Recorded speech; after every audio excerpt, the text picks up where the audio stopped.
Hello and welcome to the Knowing Self, Knowing Others podcast, where we discuss self-aware leadership with thinkers from around the globe. I'm your host, Nia Thomas. Join me as we talk to today's guest.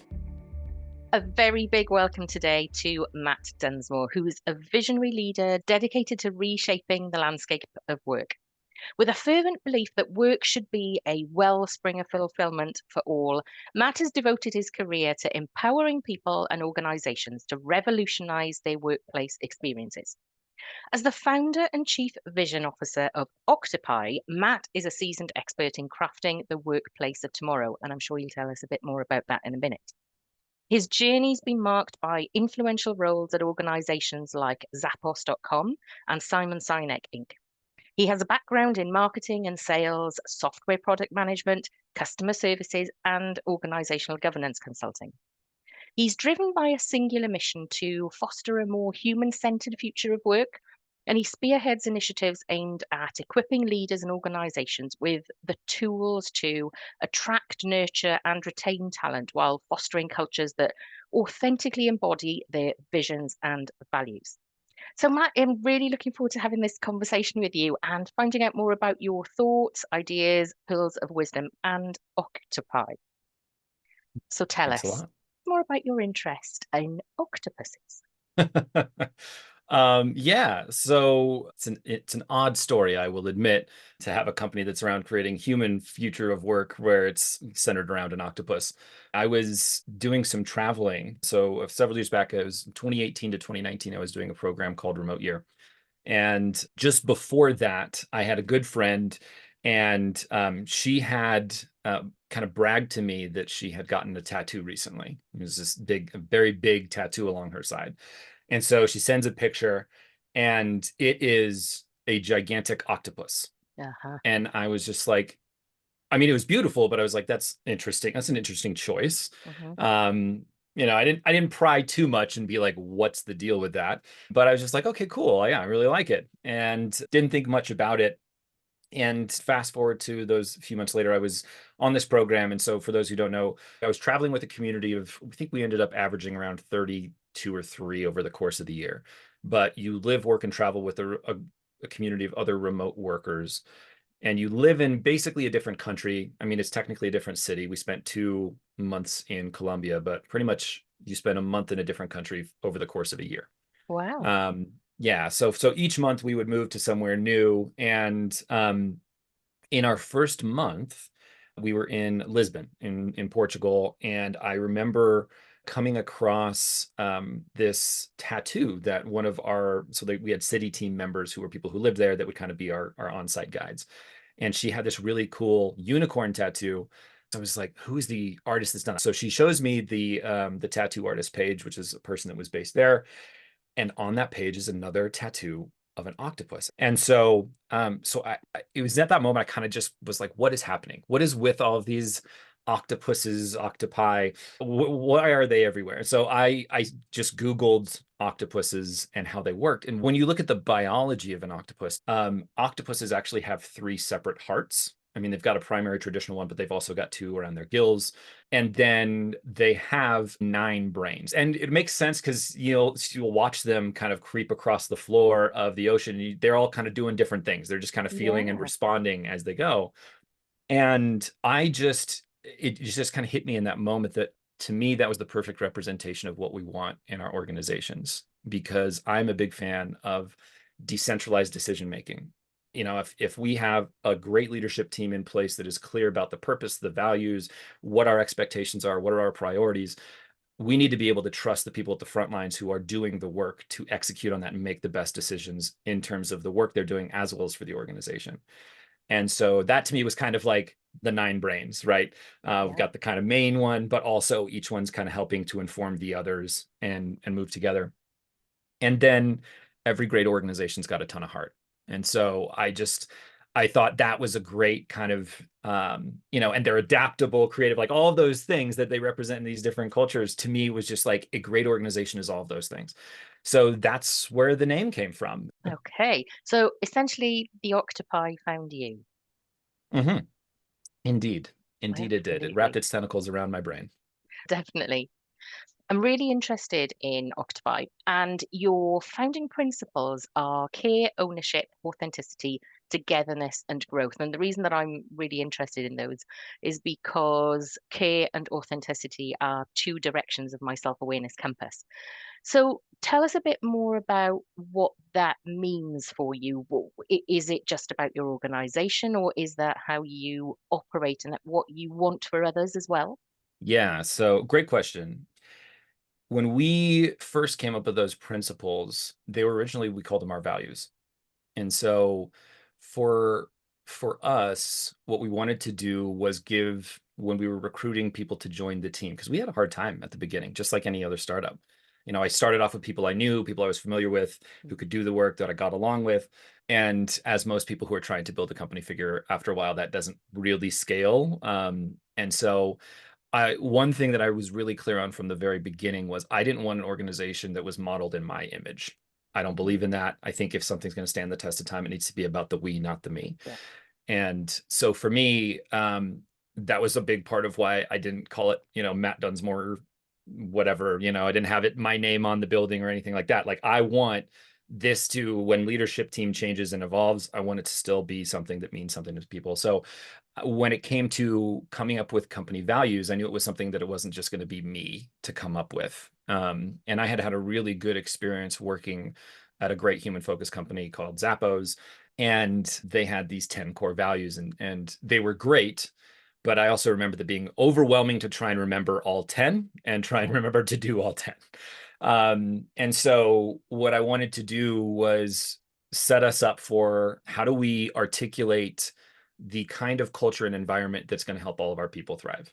I think a lot of companies out there talk about values in terms of things that they think are important. So you'll see a lot of companies out there with like innovation and integrity as values.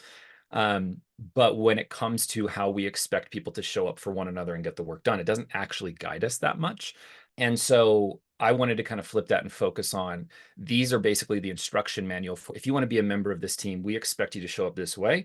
And we are making a contractual agreement to show up for you as well as clients and beyond in the same exact way, right? This is basically our social contract to one another, is that we're promising to show up with these principles. And you need to really embody each of these things. So for us, when we think about all of those five that you mentioned, it came up as we would kind of reflect on how we each, when we looked at the environments where we each thrived at previous employers or at home and in other relationships in school, what were the kind of values or principles that were at play in the background? And so we collectively kind of came up with this as the top five. Something that I've talked to a few different people around is the part that recruitment plays in all of this. So we Mm. have values and we have principles within our organizations, and we need to make sure that our people will live and breathe those values. But how do you ensure that you don't have a situation where you've got groupthink or that you don't have the diversity and inclusion that you would want? Yeah, it's a great question. I think for us, a big part of it's not making sure we keep going back to the same well when it comes to talent that we're trying to evaluate. Like there are a lot of companies who will say, oh, our recruiters work with these big Ivy League schools. They recruit from Yale, Stanford, Harvard.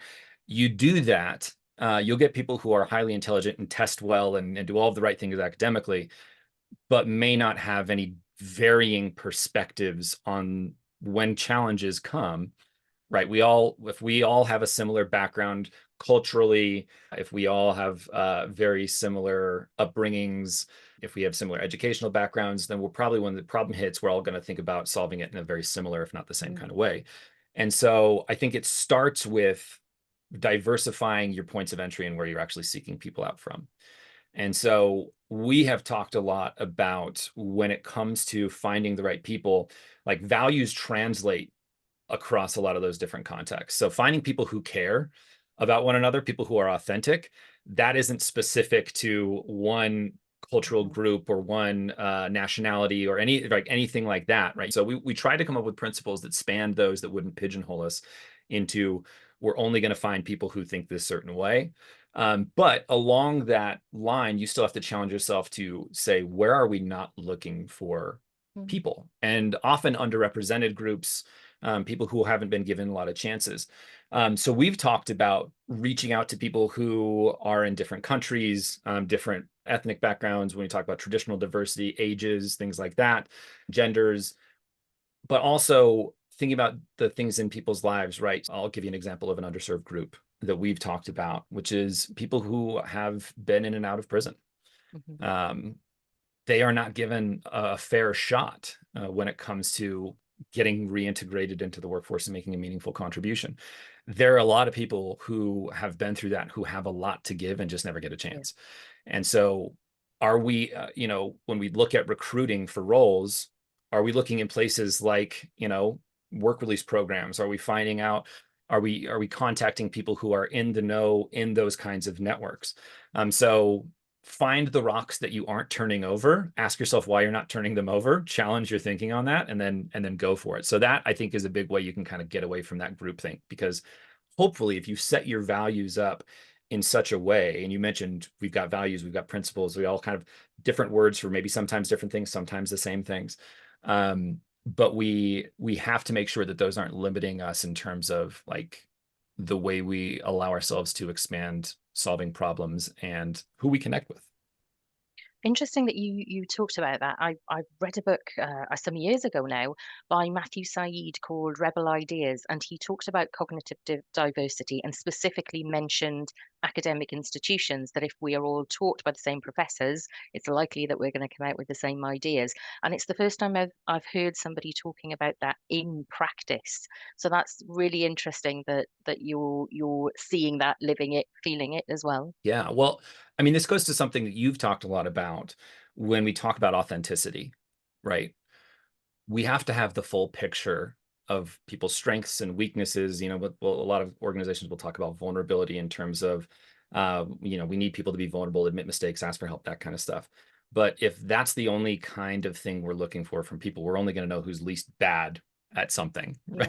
Yeah. Like, what if we only know what your weaknesses are and we don't talk about your strengths and we don't help you build on those, then like we're focusing on who's the least bad at this thing when it comes to solving a problem. So it's really important that we can paint the full picture, the authentic picture of who someone is, their strengths, their weaknesses, their beliefs, their backgrounds, all that stuff that usually we get scared to talk about because it's uncomfortable, or we worry that it's going to start some sort of a debate, right? If you don't agree with the same thing I agree with, right? Yeah. Or it's not professional when we get into certain topics.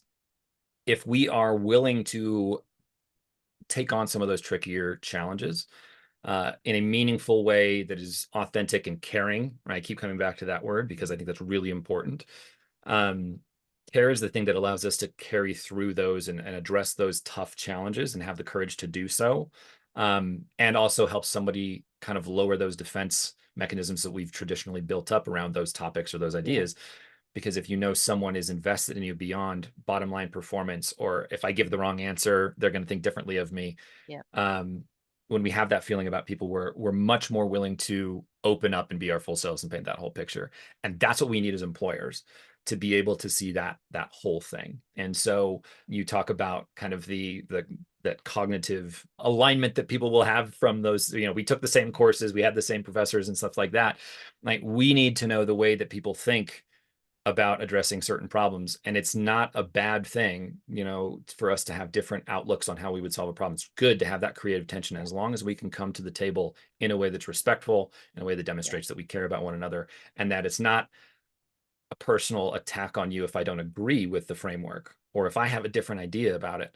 It's about the idea. Like, our goal has to be, let's come up with the best solution possible, not my idea wins. And too often, I'm sure you've seen this as well, organizations reward the ego side and not the actual idea, right?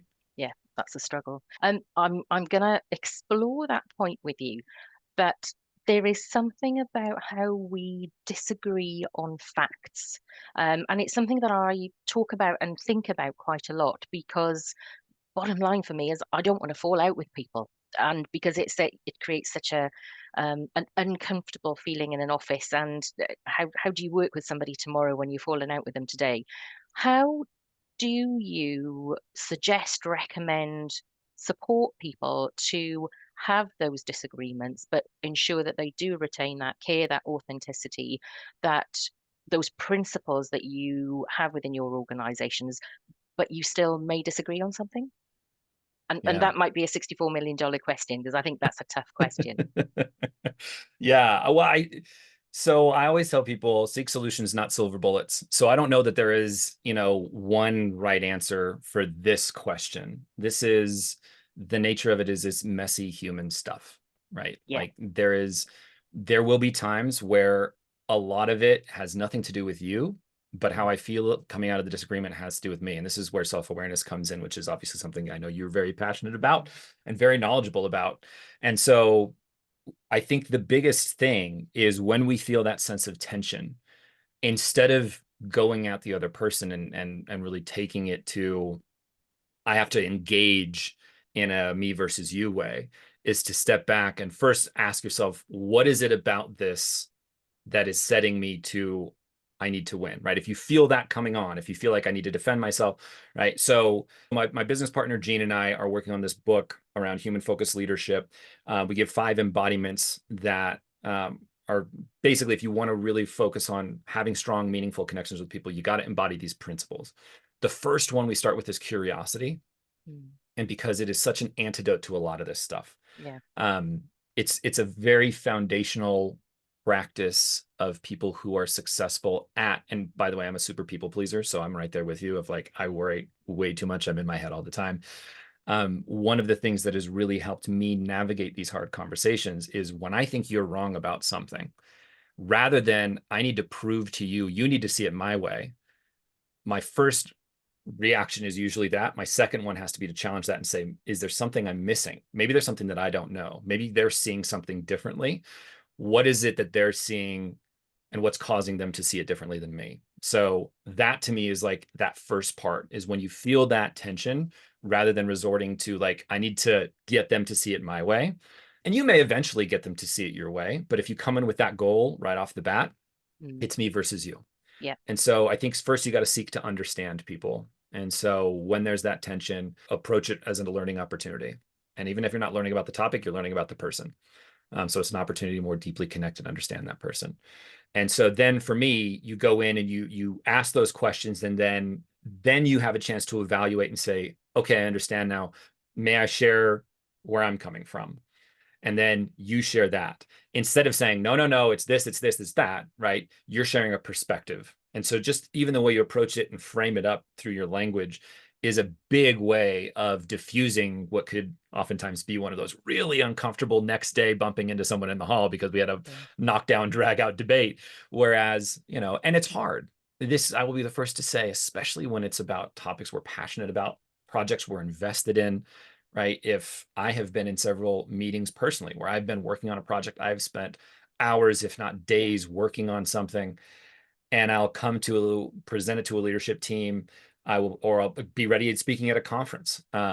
And someone either in the boardroom or in the audience will fire back and basically just say, that's BS, or that's not going to work, and just totally dismiss it. And it's really hard not to take that personally. Yeah. And so I think give yourself grace to feel that feeling, but recognize when I feel that feeling, I'm going to try as my best as I can to set that aside and focus on what it is they're talking about, address the concern, address the issue, rather than they don't like me, they're dismissing me, even if their attitude is very dismissive towards you, right? Asking questions, getting curious. What do you see as the big challenges? What are the big hurdles right there? Why wouldn't this work? Right? Those kinds of questions help them flesh it out. And a lot of times they will talk themselves into your perspective if you ask the questions the right way. But you got to get curious first. That to me is the first one. I think what you've just explained there is reflection, recognition, and regulation, which are my 3 layers of self-awareness. And I think if you had to describe it in a case study, I think it would be exactly as you've described it there. That's how we do self-awareness. And maybe I need to think about the word curiosity, because I'm hearing it far more and more. And it's about how do we give ourselves that space to so that we respond instead of react. And I think curiosity is that space.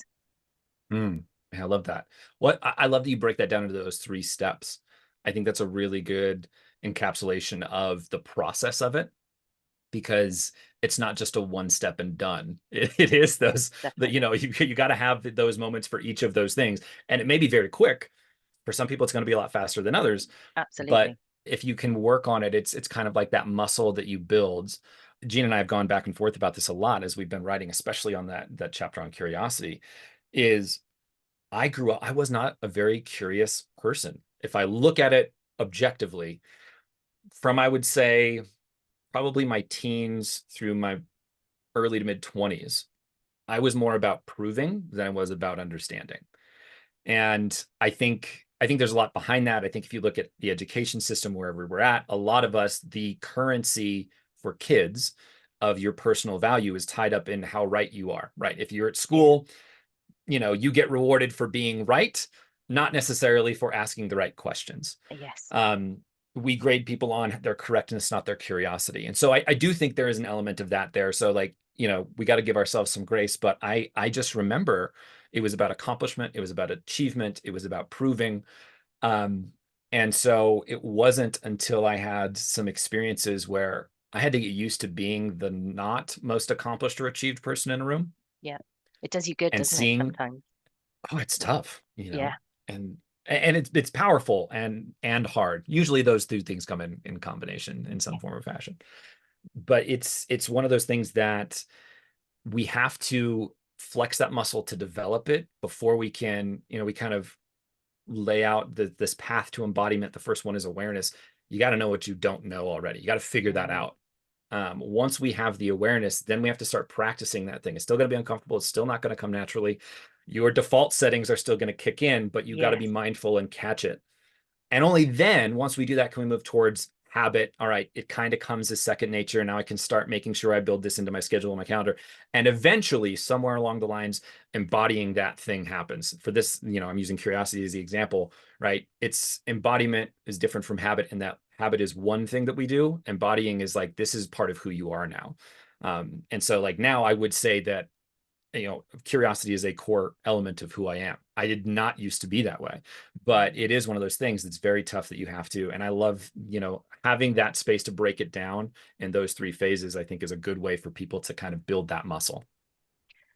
And as you were talking, I'm thinking the book Mindset by Carol Dweck talks exactly about this. We are recognized for our successes as opposed to the process, and the fact that we are triers and we are constantly trying to develop ourselves. So, and I think the acknowledgement of which mindset you are helps you to develop that curiosity. Yeah, 100%. And I think, bouncing between curiosity and self-awareness, they're so interconnected. Mm. And so for me, self-awareness starts with genuine curiosity about yourself. Um, we have to be curious about others in the world around us, absolutely. But if we want to truly be self-aware, we have to be curious about it. And that means that we're not approaching it from a place of judgment as we do it. Because if judgment is in the background, if we're going to beat ourselves up for something, we'll probably avoid looking into that thing if it makes us feel bad. And so when we think about showing up curiously for yourself, it means I have to be ready to learn things that I'm not going to like about myself. Yes. And for me, when we talk about self-awareness, we usually think about it as like it's this deeply personal, internal thing. And one of the things that I love about the work that you do is you kind of talk about that second layer of like how other people perceive and how they Yeah. feel you. And to me, we get in our own way a lot. We are sometimes the worst judges of ourselves, for better or for worse. Sometimes, sometimes we go way too easy on ourselves for stuff that we probably shouldn't, and Yeah. vice versa. We're way hard on ourselves for things that are not that big of a deal in the grand scheme. But whatever the cause, we're not great at self-reflection and self-evaluation to an extent, especially early on. And so enrolling other people in the process of becoming self-aware is one of the scariest things that you Yeah. can do, but it is one of the most meaningful things that you can do, because knowing how you want to impact people is different than knowing how you do impact people and how they receive that. So true.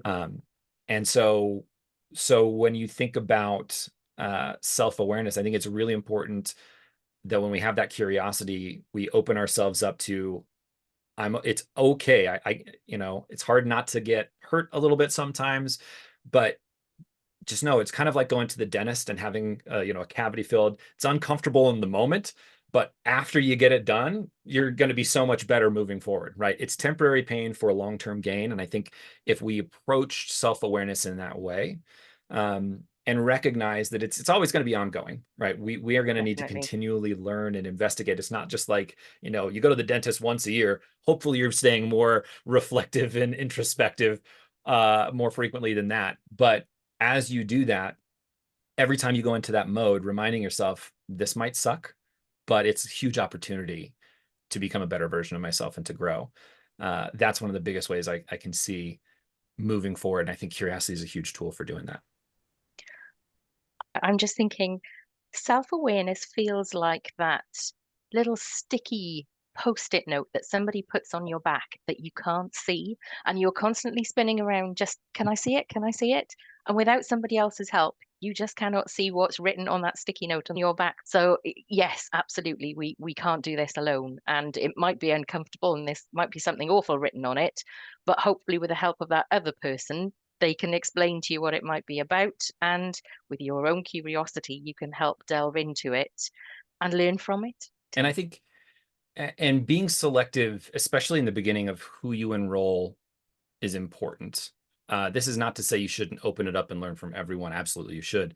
But I think early on, it's going to be the hardest. So Yeah. finding people that you know, love, and trust, and know Yes. that they have the same feeling towards you, and that they want what's best for you, because someone caring for you is not the same thing as someone being nice to you. Yes. Um, and so knowing, the way that we kind of approach care in the book and as an organization is, kind of the measurement stick is, do I feel like this person cares about my personal growth and development as a human being beyond my bottom line performance? And so that should be your litmus test for at least that first round of people that you invite in to give you some of that feedback, I think and that's say, absolutely right. do I feel that they are invested? Because there are people who will have their own motives, right? If you ask your boss, Definitely. it's going to be, and they're not in a caring mode. If it's not a human focused work culture there, they're going to be focused on, what are your work weaknesses that I need you to work on? And maybe I'll set aside some of those personal things because that doesn't benefit me directly. And so, especially early on when you're doing some of this hardest work, find some of those people that you can tell care at a deep level about your thriving as a human being. That is the one piece of advice I would give on that. In your experience of working in organizations and with organizations, how are you seeing change from maybe organizations that are more focused on performance and want to set aside the more difficult conversations because they are too difficult? Are you seeing some kind of shift, or what does it look like? And I suppose I'm coming at this from the perspective of lots of people I've spoken to have said COVID changed us, and what we want now is different to what we wanted before. But are you seeing that change in practice? To a degree. Okay. Um, I think so. The demand is out there. So if you look at the generations that are working concurrently, and by the way, for the past 10-ish years, this has been and will continue to be for probably the next 5 years, the most generationally diverse workforce we've seen. We Yeah. will have basically 5 separate generations in the workforce at once, which is, it usually tops out around 3. So it's pretty wild. And so you look at that and there's a lot of disconnection. There's a lot of, intergenerational misunderstanding. The translation layers are lacking for a lot of that. Mhm. But one thing that you're seeing is now the people who were in, I will say, baby boomer and Gen X are starting to move out of those leadership positions that they have held firmly. And you have to recognize that many people in those 2 generations, the way that they were raised, success was defined very differently in business versus what millennials, Gen Z, and Gen Alpha are going to see and have expressed as their. So a lot of them, it has been very much performance based. It's been very much, what's our profitability, what's our growth margins. It's those financial metrics. So when it comes to performance evaluation, that's the language that they speak. You are seeing in the data of interviews of younger generations who are now starting to take more and more of those leadership roles, I think I read somewhere that in the next 10 years, maybe the next 5 years, millennials will actually be the most predominant workforce source, especially in positions of leadership. And so you look at how they view success, and a lot of that's very different. A lot of them think about what is the quality of life, what is our social impact. The internet and access to information has really increased the scope of how people view the role of business in their lives as well as their communities. And so I think we're in a transitional period where there are a lot of people who recognize that have been in leadership positions for a long time that still see success as it's financial only, Yeah. or we've been piloting ships in a way that only works that way, and are recognizing the work that's going to be required to rebuild the engine of this organization in a way that is not just about that is going to be really difficult. And frankly, I would rather just focus on doing it the way we've been doing it. But we can do some pretty wrapping paper. So they will run sessions. They will have us come in and help them find a new mission statement or purpose statement or why. We will run values sessions for them. A lot of organizations that I have done talks for or workshops for that are around that. I can tell you I have touched base with some people on those teams later on. And it's interesting. I will say that a lot of the people who, if the person who was driving forward that message, bringing it into whether it was a leadership team meeting or conference or an offsite, whatever, if the person driving that was in the C-suite, there are results that have been happening in the past year. Yeah. If it was someone who was really passionate about this stuff and was just part of the planning process and I came in and did it, a lot of times it is, well, we had a lot of discussions and we didn't necessarily do this, but we this is one thing that we did, right? They'll highlight a kind of a small change. And so I think we see that happen a lot. And I think we're going to continue to see that for a little bit. You've heard the concept of greenwashing, which is people in I was companies thinking pretending values that we're washing, as you were saying. Yeah. yeah. So Jean came up with this term, and maybe it exists elsewhere. The first time I'd heard it was when she shared it with me. Is purpose washing, right? There are a lot of people who are purpose washing their companies now. Yeah. However, we have generations of leaders who are stepping into those positions that genuinely believe this stuff and are looking for tools for how to do it. And the problem is there's not a lot of blueprints out there to follow. And so I think there is a big hunger for change. The problem is no one has made it easier, said, here's the guide, here's the template. Yeah. Or if they have, we are hoping that when you give me the guide or template, it's going to be easy implementation. It's like, okay, let's do this and we'll be good. Forgetting that there are going to be really hard conversations.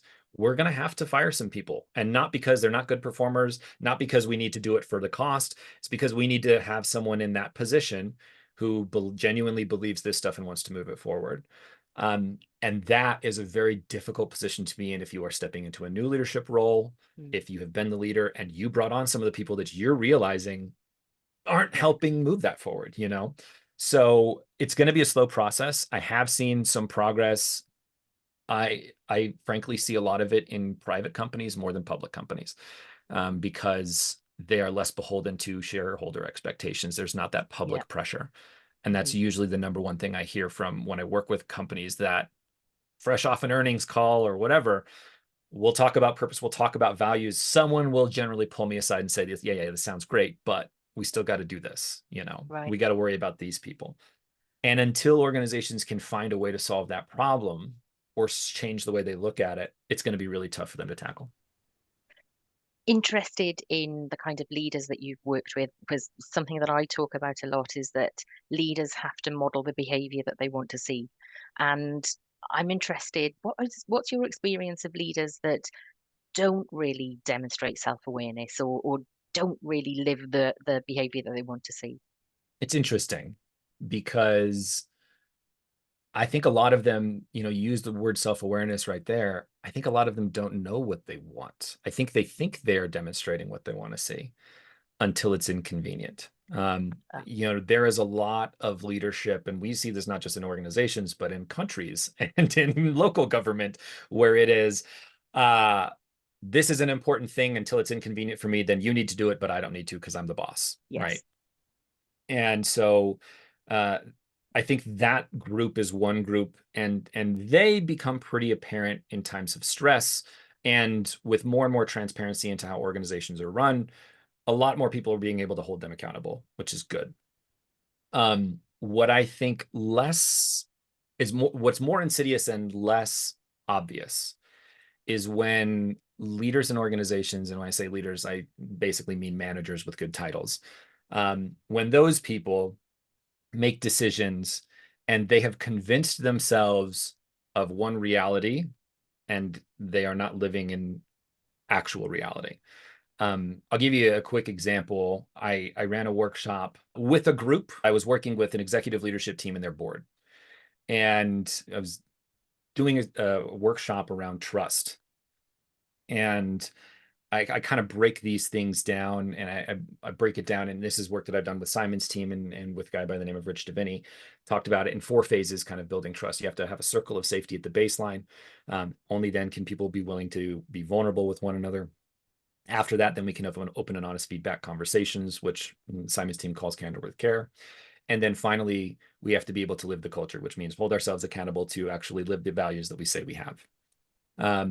And so I had this breakout with these executives and board members. And I said, all right, we just went over these 4. I went really in depth on them and then talked about them. I said, all right, we've gone over the 4 things.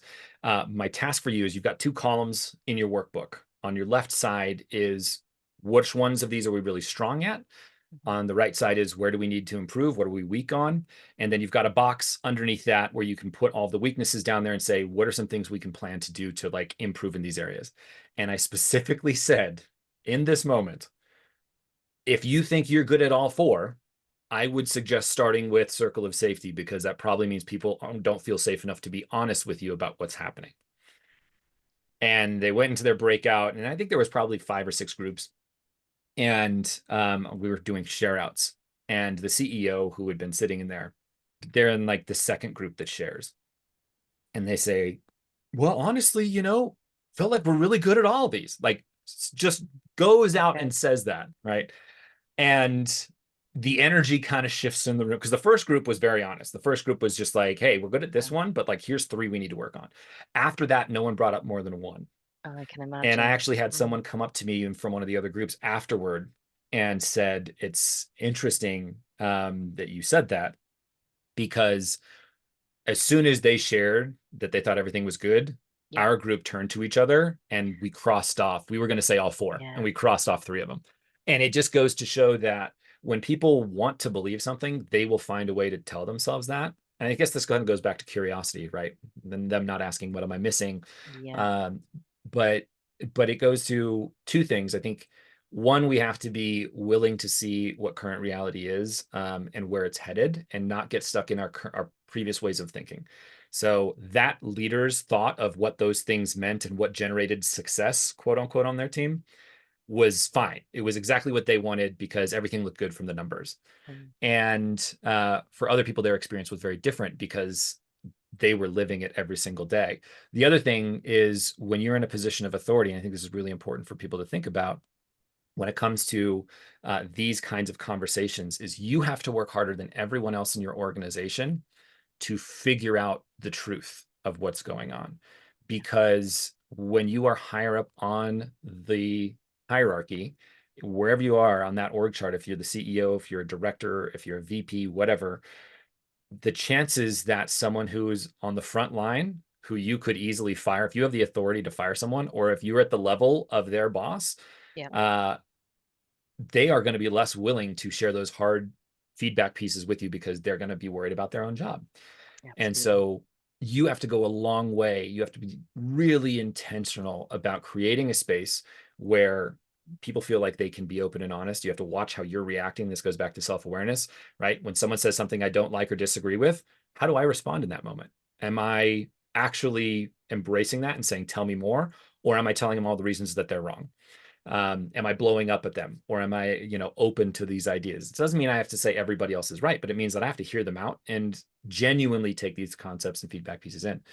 And so many leaders, it's inconvenient to do that, because I have to set aside time. I have to really work hard. I have to seek those things out. And honestly, sometimes I'm just tired and I want this is what we're going to do. Get over it, move on, And if you want to get stuff done, sure, you can absolutely do that.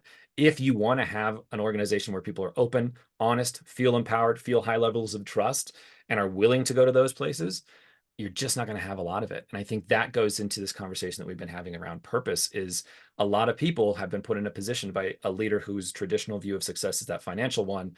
They're pretending that it's about purpose, but at the end of the day, if it's between purpose and profit, they're going to choose profit. They're running the team in that way, and people don't feel like they can call them out on that. And that helps them kind of stay in this echo chamber of like, everything's fine because the worksheets are fine and I'm not hearing anything from anybody. And so that to me is the more insidious of those two examples, because they are convinced, they're not acknowledging that, like, they're, the fantasy that they're living in is, I am the good guy and also we're doing great. And it's just so detached. And they just never end up doing anything about it. And one of the best things that I recommend for people who really want to live this value of listening to their people is, whenever you get the opportunity, go last. Don't, if you're the most senior person in the room, never be the one that speaks first, because you'll always miss that opportunity to hear what everybody else is saying. Yes. Matt, one question before you go. Yes. You are obsessed with exploring the future of work. So what is the future of work going to look like? I think we're starting to see the seeds of it now. I think we are seeing a workplace where it's less about a factory and more about recognizing the pieces, and the importance of the human beings behind it. It's scary because simultaneously we've got the conversations around AI, and I know a lot of creatives, for example, are worried about losing their jobs. It was funny. I was running a workshop yesterday, and I did exactly what you said. I said, if you know you're an overtalker, or if you know you're the person who's got the biggest personality, go last in your group and you share out. So it's just kind of funny that you mentioned that. So as we're sharing out after we get done with one of those rounds, I was having them work on purpose statements. And in the room, one of the groups had gotten on Chat GPT and submitted, hey, write us a purpose statement for this. Okay. And so I, as a workshop facilitator, was like, my job is being outsourced right now to Chat GPT and AI. And so I think the future of work is going to involve really hard conversations around ethics. A lot of us have been raised to believe and see the fruits of profit is king. You need to make the most that you can. You got to take care of number one, which is yourself. And we are seeing the dividends of that play out on a social scale, international scale, how it's impacting not just businesses, but the landscape of human life, right? Housing is affected by how people have been approaching running businesses and making money. And so I think we're going to have some really hard conversations around ethics, how we utilize things like AI and technology for good. It should be an amplifier for the work that people are doing rather than replacing them, Yeah, right? agree. Instead of it saying less employees, it's saying maybe same employees, but better outputs because of it, right? Yeah. That kind of a shift. But I think we've seen the seeds of it, whether it's hybrid work, remote work, how we approach teaming in general, being focused around how do I help somebody thrive where they're at. Right? It doesn't mean that we settle, doesn't mean we don't coach people up and help them become better versions of themselves. But, if we've got a team where it makes more sense for somebody to be dialing in from home, can we have a team that does that? And can we have leaders who know how to navigate those things? I don't think leaders right now are fully equipped on those kind of issues. So I think it's one where organizations are built around the people, not vice versa, which it has been recently. In the past 100 years, I think it's been the organization exists. We got to find the pieces and bring them in, and they will fit into the machine that we've built. I think we have a core concept, and the future of work is going to be, here's our purpose, here's our why, or however you want to call it. Right, this is the world that we're trying to build, or how we contribute to it. To get there, we're using these values as kind of like our guardrails. And if you fit in that and you want to help us do it, let us know and we'll figure out how we can best work together. And I think that to me is what's at the core of human focused leadership. What I'm so passionate about is so many of us are disenfranchised with work. And a lot of it stems from the way that our leaders have shown up from a very process. Like the process is more important than you. The purpose, it takes a backseat, whatever. And instead we say, you're here because you're a great fit. You talked about recruiting earlier, right? if we do recruiting right, it's not about getting butts in seats. It's about getting the right person here so that they can thrive in the long term and help us thrive as a result. And so approaching even things like recruiting, onboarding, leadership development from that lens, to me, that's what the successful organizations of the future are going to do. Are they going to make great products? Absolutely. Are they going to be cutting edge? Are they still going to need to innovate and all those things? 100%. But if you want to have a sustainable organization from a people perspective, I think that's what the future of work is going to look like. Adaptability is going to become increasingly more important. Mm-hmm. Matt, Agreed. I've thoroughly enjoyed our conversation. It's been a long time coming. I think the first time that I came across your work was back in 2020 when we happened to be in a training session. And I remember hearing you speak and thinking you spoke with this Gandalfian wisdom. And I thought I really must have a conversation with Matt at some point in the future. So where are we? 3-4 years later, we managed to achieve it. Matt, it's been absolutely brilliant talking to you. Thank you so much for joining me. Thank you. Wonderful as always. Thank you for joining me on today's episode, where we aim to develop self-aware leaders around the globe to generate kinder, more respectful and creative working relationships through reflection, recognition and regulation. Head over to my website at knowingselfknowingothers.co.uk to sign up to my newsletter to keep up to date with my blog, podcast and book. Looking forward to having you on my learning journey.